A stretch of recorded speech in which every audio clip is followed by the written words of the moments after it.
ଜୟ ଗୁରୁ। ଗହନ କଥା ନାରାୟଣ ମିଶ୍ର ଚ୍ୟାନେଲ ଆଉ ଏକ ନୂତନ ଅଧ୍ୟାୟ, ଯାହା ନାଁ ହେଉଛି ସରକାର ଚିନ୍ତିତ। ସରକାର ଚିନ୍ତିତ ଏହି ଅଧ୍ୟାୟଟିକୁ ସ୍ୱାଗତ କରୁଛି ମୁଁ ନାରାୟଣ ମିଶ୍ର, ବିଜ୍ଞ ଶ୍ରୋତା ଆଉ ଦର୍ଶକମାନଙ୍କୁ। ଖବରକାଗଜରେ ବାହାରିଛି ଯେ 2 ଜଣ ଆତଙ୍କବାଦୀ ଗତ 10-15 ବର୍ଷ ଧରି ଅନେକ ମଣିଷଙ୍କୁ ମାରିବା ପରେ, ଅନେକ ନରହତ୍ୟା ଲୁଟତରାଜ କରି କୋଟି କୋଟି ଟଙ୍କା ଠୁଳ କଲେ ବି ଧରା ପଡ଼ୁନଥିଲେ। ସରକାରଙ୍କର ଗୋଇନ୍ଦା ବିଭାଗ ଅଛି, ସରକାରଙ୍କର ପୁଲିସ ସଂସ୍ଥା ଅଛି, ତଥାପି ସେମାନେ ଧରା ପଡ଼ୁନଥିଲେ ଏବଂ ଆଜି ଧରା ପଡ଼ୁଛନ୍ତି। ଏହି ଖୁସିରେ ଜନସାଧାରଣ ଠାଏ ଠାଏ, ଘରେ ଘରେ, ବାହାରେ ବାହାରେ ବିଭିନ୍ନ ଚର୍ଚ୍ଚା କରୁଛନ୍ତି, ଖୁସି ହେଉଛନ୍ତି। କିନ୍ତୁ ସରକାର ଚିନ୍ତିତ। ମୁଁ ପଚାରିଲି ସୁଧାକରକୁ, ମୋର ଜଣେ ବିଜ୍ଞ ସାଙ୍ଗ ଅଛନ୍ତି, ନା ତାଙ୍କ ସୁଧାକର। ମୁଁ କହିଲି, ଭାଇ ଏ ତ ବଡ଼ ବିଚିତ୍ର କଥା, ସରକାର ଖୁସି ହେବା କଥା, କିନ୍ତୁ ସରକାର ଚିନ୍ତିତ କାହିଁକି? ସେ କହିଲା, ତୁଟା ମୂର୍ଖ। ହଇରେ, ସେମାନଙ୍କ ଅର୍ଜିତ ସମ୍ପତ୍ତିର କିଛି ଅଂଶ ପୁଲିସ ସନ୍ଧାନ ପାଇଛି ସତ, କିନ୍ତୁ ଏଥିରେ ସେମାନେ କାହିଁକି ଚିନ୍ତିତ ହେବେ? ସେ ଯେଉଁ ଧରା ପଡ଼ିଛନ୍ତି ସେମାନଙ୍କ ମୁହଁରେ ତିଳେ ମାତ୍ର ଦୁଃଖର ବିନ୍ଦୁ ନାହିଁ। କାରଣ ସରକାର ଜାଣିଛନ୍ତି ଯେ 4-5 ମାସ ଏମିତି ହଲାଗୁଲା ଚାଲିବ। ଜାମିନ ପାଇବା ପରେ କେସ୍ର ଗୁରୁତ୍ୱ ଦୃଷ୍ଟିରୁ କେହି ସେ କଥାକୁ ଆଉ ମନେ ରଖିବେନି। କାରଣ ଆମ ସର୍ବସାଧାରଣ ହେଉଛନ୍ତି, ତାଙ୍କର ସ୍ମରଣ ଶକ୍ତି ହେଉଛି ବହୁତ ଦୁର୍ବଳ। ସରକାର ଚିନ୍ତିତ ଏଇଥିପାଇଁ ଯେ ଏମାନଙ୍କ ପାଇଁ କେଉଁ ଦଫା ଲଗେଇଲେ ଓ କିଭଳି ଚାର୍ଜସିଟ୍ ତିଆରି କଲେ ଥାନାରେ ସେମାନେ ଅକ୍ଳେଶରେ ବିନା ପ୍ରମାଣରେ ଖସି ଯାଇପାରିବେ। ତା କାରଣ ହେଉଛି ଯେ ଯେତେ ପ୍ରକାର ଅପରାଧ ଘଟୁଛି ରାଜ୍ୟ ଭିତରେ, ଏ ସବୁଥିରେ ସରକାରଙ୍କର କୌଣସି ନା ଅଂଶ ଦାୟୀ। ତାଙ୍କ ଅଫିସର ହେଇଥିବେ ବା ତାଙ୍କ ନେତା ହେଇଥିବେ ବା ମନ୍ତ୍ରୀ ହେଇଥିବେ, କେହି ନା କେହି ଏଥିରେ ସଂଶ୍ଳିଷ୍ଟ ନିଶ୍ଚୟ ଥିବେ। ତେଣୁ ସେମାନଙ୍କୁ ଖଲାସ ନ କଲେ ଆଉ ଏମାନଙ୍କର କମିଶନ ବା ବଟି ମିଳିବା ମୁସ୍କିଲ ହେଇଯିବ।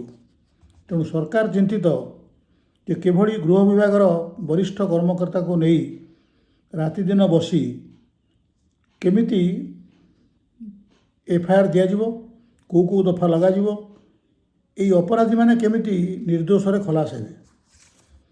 କାରଣ ଜାମିନରେ ମୁକୁଳିବା ପରେ ଯେଉଁମାନେ ତାକୁ ଧରାଇବାରେ ସାହାଯ୍ୟ କରିଥିଲେ ସେମାନଙ୍କୁ ତଳିତଳାନ୍ତ କରିବାକୁ ଚେଷ୍ଟା କରାଯିବ। କେଉଁମାନେ ସେମାନଙ୍କ ବିପକ୍ଷରେ ସାକ୍ଷ୍ୟ ଦେଇଥିଲେ, ଅପରାଧୀମାନଙ୍କ ବିପକ୍ଷରେ, ସେମାନଙ୍କୁ କେମିତି ଖଲାସ କରାଯିବ, ସେହି ଚିନ୍ତାରେ ସରକାର ଚିନ୍ତିତ।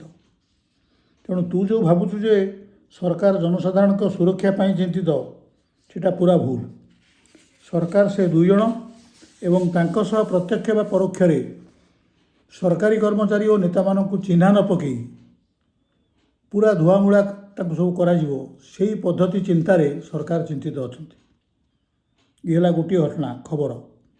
ଆର ଘଟଣାଟି ହେଉଛି, ସରକାର ଦେଖୁଛନ୍ତି ଯେ ଶିକ୍ଷକମାନେ ପ୍ରଥମେ କେତେବେଳେ ପ୍ରାଇମେରୀ, କେତେବେଳେ ହାଇସ୍କୁଲ ଶିକ୍ଷକ, କେତେବେଳେ କଲେଜ ଶିକ୍ଷକ, +2 ଶିକ୍ଷକ, ଏମାନେ ସବୁ ଆସି PMG ଆଗରେ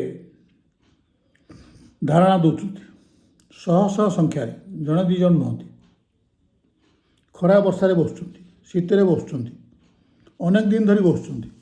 ଘର ଦ୍ୱାରା ପରିବାର ସବୁ ଛାଡ଼ିକିରି ଆସି ଖାଇବା ପିଇବା ଅନ୍ୟାନ୍ୟ ନିତ୍ୟକର୍ମର ଅବ୍ୟବସ୍ଥାକୁ ଭୃକ୍ଷେପ କରି ବୟସ୍କ ପୁରୁଷ ଓ ସ୍ତ୍ରୀମାନେ ମଧ୍ୟ ଏତେ ପାଠ ପଢ଼ି ଶିକ୍ଷିତ ହୋଇ ଦରମାରେ ପେଟ ନ ପୁରୁଥିବାରୁ ସର୍ବସାଧାରଣ ଜାଗାରେ କଲମ କାଗଜ ଛାଡ଼ି ଏକା ପ୍ରକାର ପରିଶ୍ରମ କରିବାକୁ ଧାଇଁଛନ୍ତି ବା ବସିଛନ୍ତି।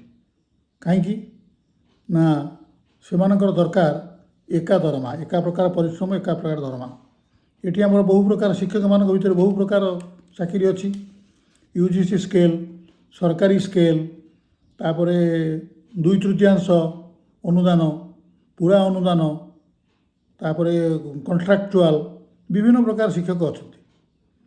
ଏ 5ମ ବେତନ କମିଶନ ଠାରୁ 6ଠ ବେତନ କମିଶନ ଦେଇ 7ମ ବେତନ କମିଶନ ପର୍ଯ୍ୟନ୍ତ ଦରମାଟା ବଢ଼ି ବଢ଼ିକିରି 30-20-30 ହଜାରରୁ 2 ଲକ୍ଷ, 1.5 ଲକ୍ଷ, 2 ଲକ୍ଷ ପହଞ୍ଚିଲେ ବି ସେମାନଙ୍କ ପେଟ ପୁରୁନାହିଁ।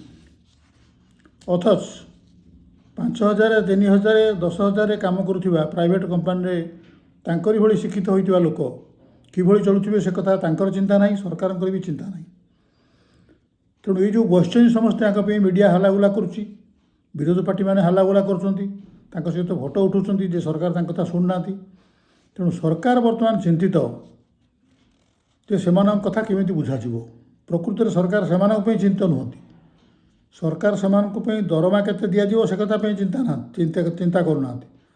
ସରକାର କିନ୍ତୁ ଚିନ୍ତିତ ଅଛନ୍ତି। ତା କାରଣ ହେଉଛି ଯେ ପ୍ରତିଶ୍ରୁତିର ଶବ୍ଦ କିଭଳି ଲେଖାଗଲେ, କିଭଳି ତିଆରି କରାଗଲେ, ସେହି ପ୍ରତିଶ୍ରୁତି ମନ୍ତ୍ରୀ ଯେତେବେଳେ କହିବେ ଶିକ୍ଷକମାନେ ସେଥିରେ ଭରସା କରିକି ଧାରଣାରୁ ଉଠିଯିବେ। ଖାତା ଦେଖା ସରିଗଲେ ପୁଣି 7-8 ମାସ ଏମିତି ଚାଲିବ, ସ୍କୁଲ କଲେଜ ସବୁ ଠିକ୍ଠାକ୍ ଚାଲିବ ଏବଂ ତାପରେ ସରକାରଙ୍କ ମିଛ ପ୍ରତିଶ୍ରୁତିରେ ଗୋଟେ ଉଚ୍ଚ କ୍ଷମତା ସମ୍ପନ୍ନ କମିଟି ବସା ହେଇଥିବ। ସେ କମିଟିର ରିପୋର୍ଟକୁ କଲେଜ ଶିକ୍ଷକ ବା ସ୍କୁଲ ଶିକ୍ଷକ, ହାଇସ୍କୁଲ ଶିକ୍ଷକ ହୁଅନ୍ତୁ, ପ୍ରାଇମେରୀ ସ୍କୁଲ ଶିକ୍ଷକ ଅପେକ୍ଷା କରିଥିବେ। ଚକେ ଗଲେ 12 ହାତେ। ସେ କମିଟି ତିଆରି ହେବା, ବସିବା ଏବଂ ସେ ବିଷୟରେ ଆଲୋଚନା କରିବା ବହୁତ ଡେରି ହୋଇଯାଏ। ଯେମିତି ଚକେ ଗଲେ 12 ହାତ କହନ୍ତି, ଏଇ ନାଁରେ ଉଚ୍ଚ କ୍ଷମତା ସମ୍ପନ୍ନ କମିଟି ରିପୋର୍ଟରେ ଏଭଳି ସର୍ତ୍ତ ଥିବ ଯେ ପୁଣି ଗୁଡ଼ାଏ ଫର୍ମ କରି କଲେଜକୁ ପଠାଇବା ପାଇଁ ଆର ବର୍ଷ ଏଇ ଦିନକୁ ପୁଣି ଗୁଡ଼ାଏ ଶିକ୍ଷକ ଆସି ପିଏମ୍ଜି ପାଖରେ ଧାରଣାରେ ବସିଥିବେ। ତେଣୁ ପ୍ରତିଶ୍ରୁତି କିଭଳି ତିଆରି ହେବ ଏବଂ ଏଇ ଯେଉଁ ଦାବିଟାକୁ କେମିତି ଘୁଞ୍ଚେଇ ଦେଇ ହେବ, ଏଇ ଚିନ୍ତାରେ ସରକାର ଚିନ୍ତିତ। ସରକାର ଶିକ୍ଷକମାନେ କେବେ ଚିନ୍ତିତ ନୁହନ୍ତି। କେତେବେଳେ ପାଣି ପକାଇକି ତାଙ୍କୁ ବିଦା କରୁଛନ୍ତି, କେତେବେଳେ ଧମକେଇକି ବିଦା କରୁଛନ୍ତି, କେତେବେଳେ ମାଡ଼ ମାରି ବିଦା କରୁଛନ୍ତି। ତାଙ୍କ ପାଇଁ ଏମାନେ ଚିନ୍ତିତ ନୁହଁ, ସରକାର ଚିନ୍ତିତ ନୁହନ୍ତି। ସରକାର ଚିନ୍ତିତ ଯେ କିଭଳି କ'ଣ କହି ତାଙ୍କୁ ଉଠାଇ ଦେଲେ, ଥରେ ଉଠିଗଲେ ପୁଣି ଆଉ ଥରେ ବସିବା ଭାରି କଷ୍ଟ। ସେହି ଶିକ୍ଷକମାନେ ପୁଣି ଥରେ ଆସିବାକୁ ନାରାଜ। ତୃତୀୟ ଖବର ହେଉଛି ଯେ ବାବାମାନେ ଗିରଫ ହେବା ପରେ ବି ସରକାର ଚିନ୍ତା କାହିଁ କରୁଛନ୍ତି। ସରକାରୀ ପୋଲିସ ସହାୟତାରେ ବାବାଙ୍କର ଅଚଳାଚଳ ସମ୍ପତ୍ତି ଯେଉଁ ଥିଲା ତାକୁ ସବୁ ସର୍ବସାଧାରଣଙ୍କୁ ମାଡ଼ ମାରି ପୋଲିସ ସହାୟତାରେ ଇଭେନ୍ ଏସ୍ପି ବି ତା ଦେହରେ ଇନଭଲ୍ଭ ଅଛନ୍ତି। ସେ ସମ୍ପତ୍ତି ସବୁ କବ୍ଜା କରି ନିଆଯାଇଛି। ଆମ ସରକାର ବାବାମାନଙ୍କୁ ଜେଲରୁ ମୁକୁଳାଇବା ପରେ କାଳ ବିଳମ୍ବ ନ କରି, ଯେହେତୁ ସେ ବାବାମାନଙ୍କ ସହିତ ମନ୍ତ୍ରୀ ବି କୌଣସି ନା କୌଣସି ମନ୍ତ୍ରୀ ବି ସଂଶ୍ଳିଷ୍ଟ ଥିବେ, ତେଣୁ ବାବାମାନଙ୍କ ଅନୈତିକ ଉପାୟରେ ଠୁଳ କରିଥିବା ସମ୍ପତ୍ତିରୁ କିଛି ଅଂଶ ସରକାରୀ ଲୋକ ପାଇସାରିଲା ପରେ ଯେ ତାଙ୍କ ବିରୁଦ୍ଧରେ କେମିତି ଆକ୍ସନ୍ ନ ନିଆଯିବ ସେହି ଚିନ୍ତାରେ ସରକାର ଚିନ୍ତିତ। କିଭଳି ଏଫ୍ଆଇଆର୍ କରାଯିବ ଏବଂ କିଭଳି ତାଙ୍କୁ ଖଲାସ କରାଯିବ। ସବୁ ବାବା ଖଲାସ ହେବେ, କୌଣସି ବାବା ଏପର୍ଯ୍ୟନ୍ତ ଦଣ୍ଡ ପାଇନାହାନ୍ତି। ଦିନେ ସରକାର ଚିଟ୍ଫଣ୍ଡ ବାଲାଙ୍କ ପାଇଁ ଚିନ୍ତିତ ଥିଲେ। ସରକାରଙ୍କ ଚିନ୍ତାର କାରଣ ଥିଲା ଯେ ସିବିଆଇର ଖୋଳତାଡ଼। କିନ୍ତୁ ରାଜ୍ୟ ସରକାର ଓ କେନ୍ଦ୍ର ସରକାର ଭିତରେ କିଭଳି ବୁଝାମଣା ହେଲା କେଜାଣି ସିବିଆଇ ତା ଖୋଳତାଡ଼କୁ ପୁରା ଧିମେଇ ଦେଇଛି। ଚିଟ୍ଫଣ୍ଡରେ ପରୋକ୍ଷ ଭାବେ ସମ୍ପୃକ୍ତ ନେତା ଓ ଅଧିକାରୀମାନେ ଜାମିନ ପାଇଗଲେ। ମନ୍ତ୍ରୀ ଆଶ୍ୱସ୍ତ, ଯେଉଁମାନେ ସଂଶ୍ଳିଷ୍ଟ ଥିଲେ। ବାବାମାନଙ୍କ କାରନାମ ପ୍ରଚାରରେ ଏତେ ଜୋର ଧରିଲା ଯେ ଯେଉଁମାନେ ଚିଟ୍ଫଣ୍ଡ କଥା ଚିନ୍ତା କରୁଥିଲେ ସେମାନେ ଭୁଲିଗଲେ। ଏମିତି ବି ଲକ୍ଷ ଲକ୍ଷ ଟଙ୍କା ପୁଞ୍ଜି ବିନିଯୋଗ କରିଥିବା ଲୋକେ 10,000 ପୁଞ୍ଜିନିବେଶକୁ ଆଗ ଦିଆଯିବ ଶୁଣି କିଛି ଲୋକଙ୍କୁ ଦିଆ ବି ଗଲାଣି।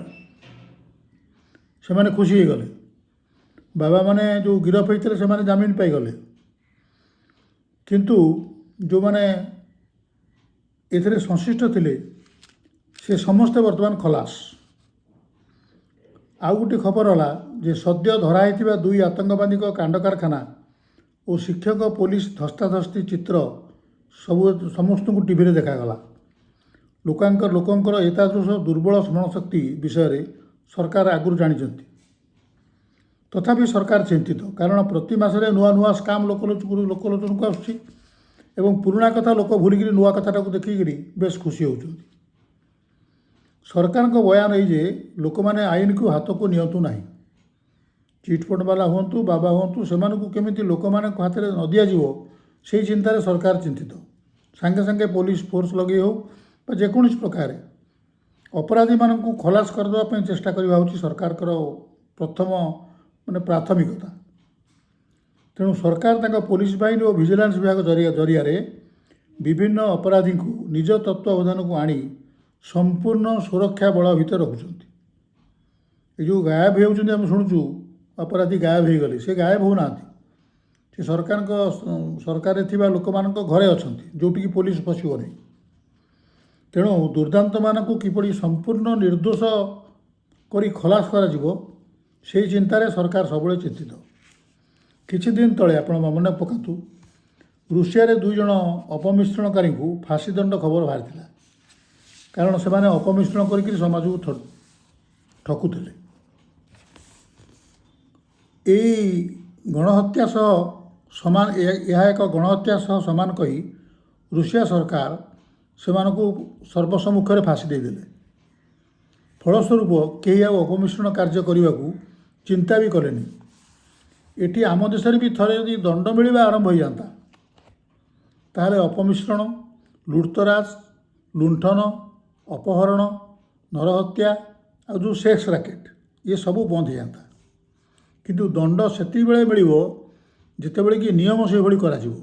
आम नियम एभली अच्छी कि जड़े जदि तल कोर्टे दोषी सब्यस्त है से ऊपर कोर्ट को जीव, ऊपर कोर्टे दोषी सब्यस्त है पुणी ता ऊपर कोर्ट को जीव।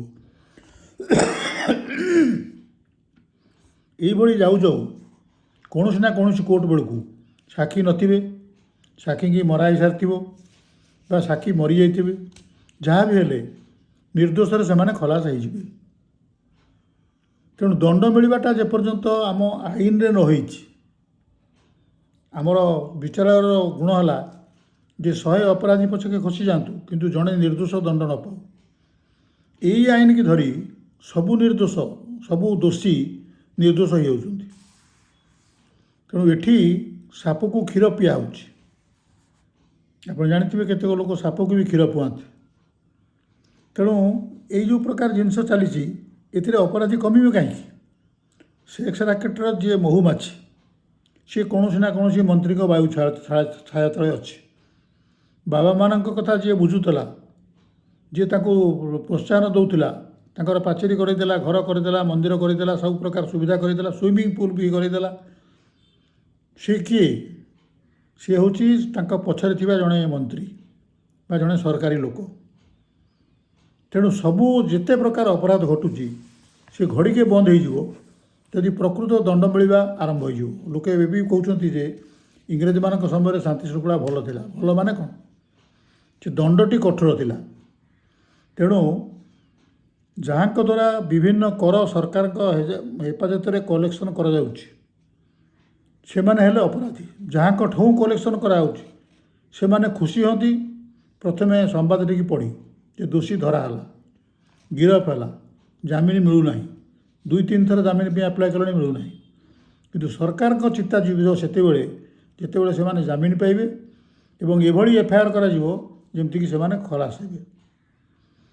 आप भाविए जे यही राजनैतिक दल को देले सब प्रकार गंडगोल होउछि, आमे आउ गोटे राजनैतिक दल को दऊ समस्ते एका गामचा से गोटे गोटे लक्ष्य आमे केते खाई परिबा जेमिति कि आउ 7-8 पीढ़ी पर्यंत आम लोक मैंने किसी काम न कले भी आमर आउ पैसार के अभाव घटोनी। तेणु हे सरकार तुम्हें अपराधी सुरक्षा जमीन और खलास चिंतार रुह। तापर समस्त सरकारी कल को लगे गवेषणा भी कर, जहाँ कर आम जे तुम भोट देचु, भोट दे आम शोचु, आम एमती शोथु, तुम्हें तुम जिते खाइबा कथा खाई चल। यही है गोटे कारण ये सत्य अध्यायर जे सरकार सबुबले अपराधी सहित मिसी अपराध दुनिया को साम्राज्य को बढ़ेवा एवं सी धरा पड़े चिंतित रही केमिति खलास करवा से चिंतार रहिबा से बाट बाहर करवा। तेणु जो मैंने आमर सर्वसाधारण पैसा लुटुचंती से धरिया आम लोक भोट दे पठेनु। जो पार्टी की भोट देले भी से एकमात्र कारण है, एकमात्र लक्ष्य है अपराधी की किभली खलास करवा। ताहले सेमानकर अपराध साम्राज्य बढ़िबो एवं आमे पाउथिबा कमिशन बा लांचर परिमाण बढ़ी बढ़ी अत्यधिक मात्रा को चलीजिवो। आगे शतकड़ा 60-50 खर्च ही अवशिष्ट नेता माने खाउथिले, तापर 70-80 खर्च जो शतकड़ा 70-80 नेता माने खाइले ସେତେବେଳେ 20-30% ଖର୍ଚ୍ଚ ହେଉଥିଲା। ଏବେ କେବଳ ଦୁଇଟା ଜିନିଷ ହେଇଛି।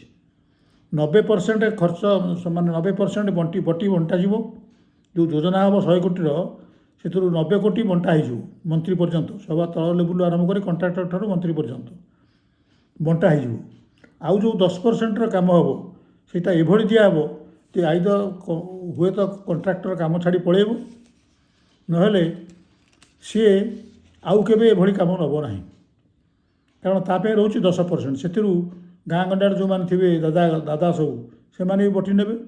ଆଉ ଆପଣ କେମିତି ଭାବୁଛନ୍ତି ଯେ ରାସ୍ତାଟା ଭଲ ରହିବ ବା ନାଳ ଖୋଳାଟା ଉଚିତ ହେବ ବା ବିଲ୍ଡିଂଟା ଭଲ ସିମେଣ୍ଟ ଆଉ ବାଲିରେ ତିଆରି ହେବ ବୋଲି?